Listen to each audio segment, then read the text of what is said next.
여러분, 구글이나 메타, 애플 등이 모인 미국의 실리콘밸리 천재들은 하나같이 지금 이것에 열광하고 있습니다. 그 천재들의 비밀은 바로 명상입니다. 앉아서 눈 감고 숨 쉬는 명상? 그 바쁘고 그 정신없는 실리콘밸리의 천재들이 왜 한가해 보이기까지 하는 명상에 열광하는 걸까요? 이들이 너무나 바쁜 와중에 현타가 와서 갑자기 힐링과 영성에 빠지게 되는 걸까요?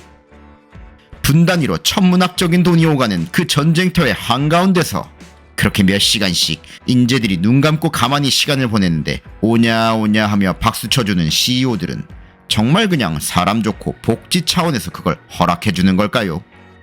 심지어 회사 차원에서 수행자나 영성가들을 불러서 명상 강의를 하고 그것을 심지어 적극 장려하기까지 하는데 이거 뭔가 이상합니다. 단순한 선의로 그럴 리가 결코 없습니다. 도대체 이유가 뭘까요? 그 이유는 바로 이 명상이 창의성을 극도로 올려줄 수 있기 때문입니다. 실리콘밸리에서 창의성은 곧 돈으로 직결됩니다. 새로운 생각이 하나만 터져도 새로운 사업으로 돈이 천문학적으로 터지는 비결을 아는 이 실리콘밸리에서는 이 창의적인 생각, 새로운 생각이 그 무엇보다도 중요한 곳이지요. 그런데 그곳에서 방법을 찾은 겁니다. 바로 명상을 통해서요. 아니 세상에, 그냥 가만히 앉아있는데 창의성이 터진다고? 이게 말이 되는 건가? 싶으실 겁니다. 지금부터 그 이유를 파헤쳐 보겠습니다. 우리는 모든 것을 자기 식대로 해석하는 이 에고라는 존재 때문에 똑같은 사물을 보고도 모두가 다른 걸 떠올릴 수밖에 없습니다. 예를 들어보지요. 지금 사과를 떠올려 보십시오. 누군가는 과수원에 매달린 사과를 떠올렸을 거고, 누군가는 애플 회사의 사과를 떠올렸을 것이며, 누군가는 백설공주의 사과를 떠올리셨을 겁니다.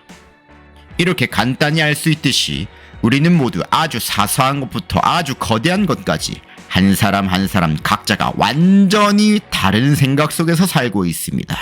각자의 경험과 환경, 관계 등 수많은 요소가 각자 모두 다르기 때문이지요.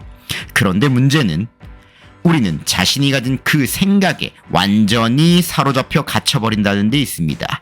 그러니까 항상 했던 생각, 항상 같은 패턴의 생각, 항상 비슷한 유형의 생각들만 떠올릴 수밖에 없는 존재라는 거죠. 그러니 항상 같은 곳을 맴돌고 항상 비슷한 것들만 떠올리게 됩니다. 그렇습니다. 진부한 존재가 되고 마는 거죠. 이게 어쩔 수 없는 인간의 디폴트 값입니다. 이게 바로 에고입니다. 그런데 명상은 이 에고로부터 한 걸음 떨어질 수 있게 해줍니다. 가만히 호흡에 집중하고 있으면 자신도 모르는 사이에 생각이 떠오르게 되고 이것이 나의 생각이 아님을 자각하며 다시 호흡으로 되돌아옵니다. 이 과정을 통해 나를 사로잡고 있던 생각들, 즉 나를 휘어잡고 있는 에고로부터 한 발짝 떨어질 수 있게 됩니다. 그리고 그렇게 됐을 때 나를 사로잡고 있던 에고, 즉 생각 덩어리로부터 조금 떨어져 있게 되었을 때 내가 평소에는 결코 할 수 없었던 새로운 생각들이 떠오르게 되는 겁니다. 적어도 그럴 수 있는 틈이 열리게 되는 겁니다. 이때 창의성이라 불리는 생각들이 떠오르게 되는 거죠. 평소에는 결코 하지 않았던 생각들이 떠오르면 그게 곧 새로운 생각인 거고 그게 곧 창의성으로 연결되는 겁니다. 이렇게 실리콘밸리는 그 무엇보다도 명상이 창의성과 생산성을 올리는데 특효약임을 눈치채고 이것을 적극 장려하기 시작한 겁니다.